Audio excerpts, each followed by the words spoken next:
Hyderabad Basavatarakam cancer హాస్పిటల్లో ఎన్టీఆర్ కు నివాళుల అనంతరం బాలకృష్ణ మాట్లాడుతున్నారు. లైవ్ చూద్దాం. ఏంటి తారమండలంలోని తారక ధృవతారకుడు ఆరంటే రాజర్షి రారాజు రాజకీయ ధురంధర యుగంధరుడు రమణీయ రమ్య కమనీయ సౌమ్య గుణధాముడని. మరి ఆయన ముఖ్యంగా నటుడుగా చూసుకుంటే ఆయన వేణి పాత్ర లేదు.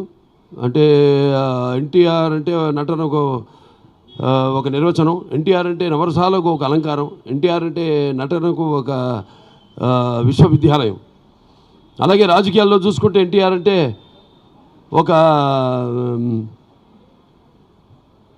నూతన జాతికి ఒక ఆరంభ మంత్రం.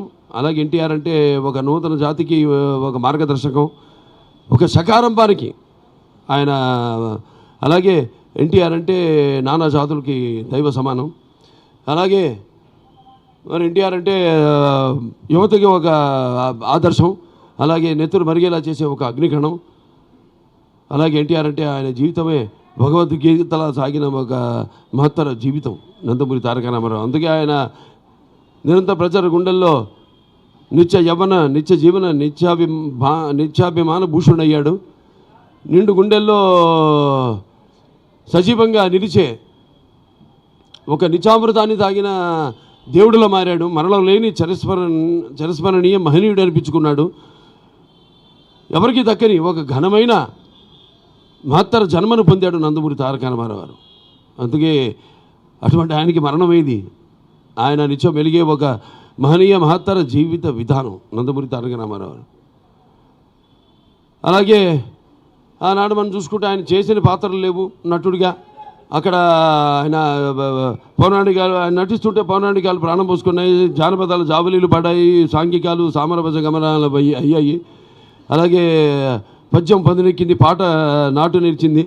అలాగే కళాంబ తల్లి కలకలలాడింది, కన్నుల పండుగ చేసుకుంది, గలగల నవ్వింది. మన దేశంలోనే కదా, ప్రపంచంలో మనం ఎక్కడ వెతికి చూసినా కూడా అటువంటి నటధీరుడు, నటనలోని ప్రయోగాలు చేసిన నటనాచార్యుడు, అలాగే పరకాయ ప్రవేశం చేసి అడుగులో ఆ పాత్ర నింపుకుని నటనకు న్యాయం చేసిన మహానుభావుడు ఆయన అని నేనే కాదు ప్రతి ఒక్కడు ఒప్పుకుని తీరుతారు. అటువంటిది ఆయన. మరి ఆనాడు కేవలం ఆయన మేము ముఖ్యంగా నిద్రపోతున్నప్పుడు కనేది కళ, కళ్ళు పూసుకున్నప్పుడు కనేది కళ, కళ్ళతో అభినయించేది కళ, నిద్రపోతున్నప్పుడు కనేది కళ, నిద్రపోతున్న సమాజాన్ని మేలుకొల్పేది కళ. ఆనాడు తెలుగుదేశం పార్టీని స్థాపించి, మరి తెలుగుదేశం పార్టీ పుట్టింది శ్రామికుడి చెమటలో నుంచి, కార్మికుడి కలిగిన కండరాల్లో నుంచి, రైతు కూలీల నెత్తురులోంచి, అలాగే నిరుపేదల కన్నీటిలోంచి, అలాగే కష్టజీవుల కంటి మంటల్లో నుంచి, అనార్థుల ఆక్రందనలో నుంచి పుట్టింది తెలుగుదేశం. ఆనాడు మరి ప్రతి తెలుగు బిడ్డ, ప్రతి తెలుగు గడ్డ నేను తెలుగు వాడిని సగర్వంగా చెప్పుకునే దమ్ము, ధైర్యం, సత్తువ, ఆత్మవిశ్వాసం దానికి పదును పెట్టి నేను బయటికి లాక్కొచ్చి చూపే ధైర్యం ఇచ్చిన తెలుగు తేజం నందమూరి తారక రామారావు గారు. అలాగే మరి ఆయన ప్రతి తెలుగు బిడ్డ కూడా బొడ్డు కోయక ముందే ఒక రాజకీయ చైతన్యం తీసుకొచ్చిన మహానాయకుడు నందమూరి తారక రామారావు గారు. అంతవరకు చాలామందికి అతను రాజకీయాల మీద పెద్ద ఆసక్తి ఉండేది కాదు, చాలామందికి తెలియదు కూడా. అటువంటిది వాళ్ళందరిలో కూడా చైతన్యం తీసుకొచ్చి, రాజకీయ చైతన్యం తీసుకొచ్చి, వాళ్ళందరూ కూడా ఆ రోజు కొందరే ఈ యొక్క రాజకీయాల్ని శాసిస్తుండేవారు. అటువంటిది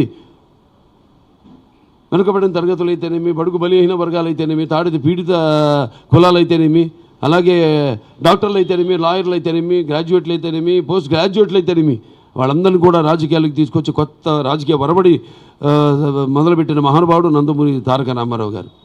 మరి ఆయన ఎన్నో విఫలపాత్మకమైన పథకాలను తీసుకురావడం జరిగింది.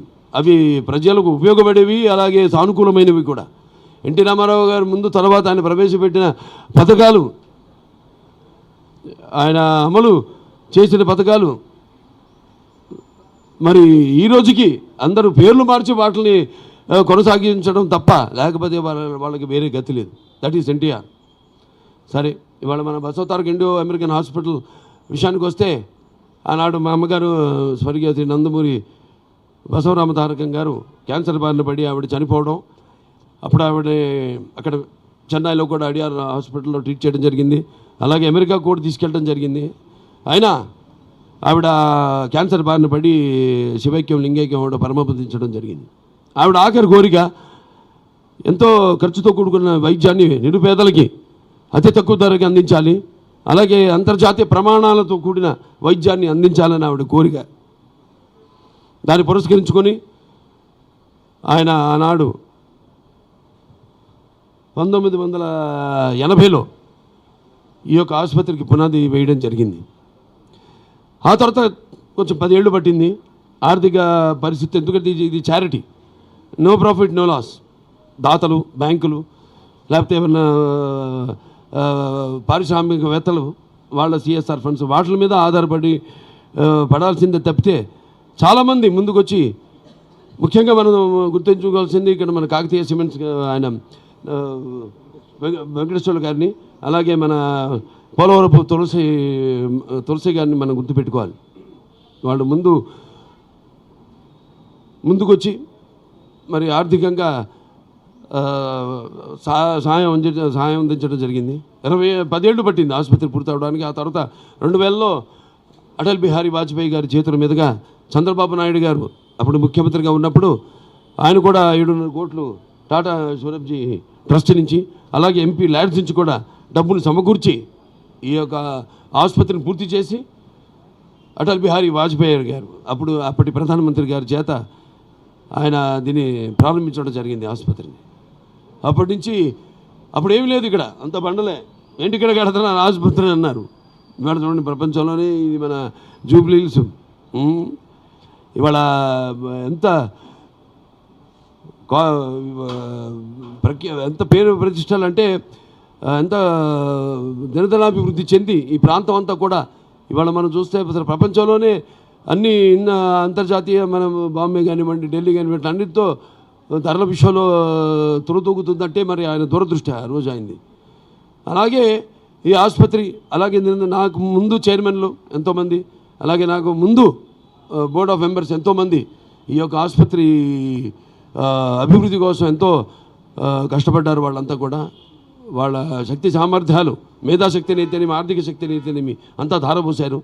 అలాగే ఇరు రాష్ట్రాల ప్రభుత్వాలు అయితేనేమి, లేకపోతే మా బ్యాంకర్స్ అయితేనేమి, అలాగే private and public sector industrialist అయితేనేమి ఎంతోమంది ముందుకొచ్చి ఈ యొక్క ఆసుపత్రి అభివృద్ధి కోసం ఎంతో వాళ్ళు సహాయ సహకారాలు అందించారు. అలాగే ఏదైతే అమ్మగారి కోరిక ఉందో ఆ అమ్మగారి కోరిక మేరకు తర్వాత నేను వాళ్ళకి 14 సంవత్సరాలు అవుతుంది చైర్మన్గా బాధ్యతలు తీసుకుని మరి ఈ ఆసుపత్రి యొక్క అభివృద్ధి కోసం ఎప్పటికప్పుడు మాకు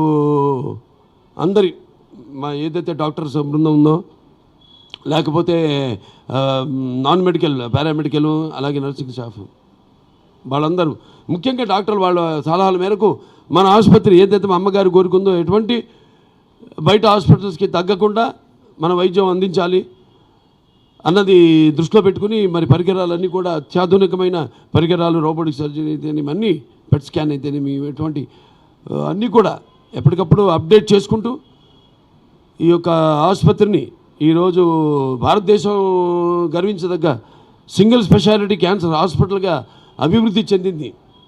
మరి దీనికి మరి పెరుగుతున్న రోగులు కూడా సంఖ్య ఎక్కువ. చూస్తే ఒకప్పుడు ఏదో కార్డియాక్ అనేవాళ్ళం, ఇవాళేమో తర్వాత క్యాన్సర్ అనేవాళ్ళం. ఇవాళ క్యాన్సరే మొదటి ఇదిగా గుర్తించారు. ఇప్పుడు దానికి పెరుగుతున్న సంఖ్యను బట్టి ఆసుపత్రిని కూడా దినదిన ఇప్పటికీ అభివృద్ధి చేసుకుంటూ, అలాగే రేపు అక్కడ ఆంధ్ర రాష్ట్రంలో కూడా త్వరగతిలో మన ఆసుపత్రిని అక్కడ కూడా నిర్మించడం జరుగుతుందని తెలియజేస్తున్నాను.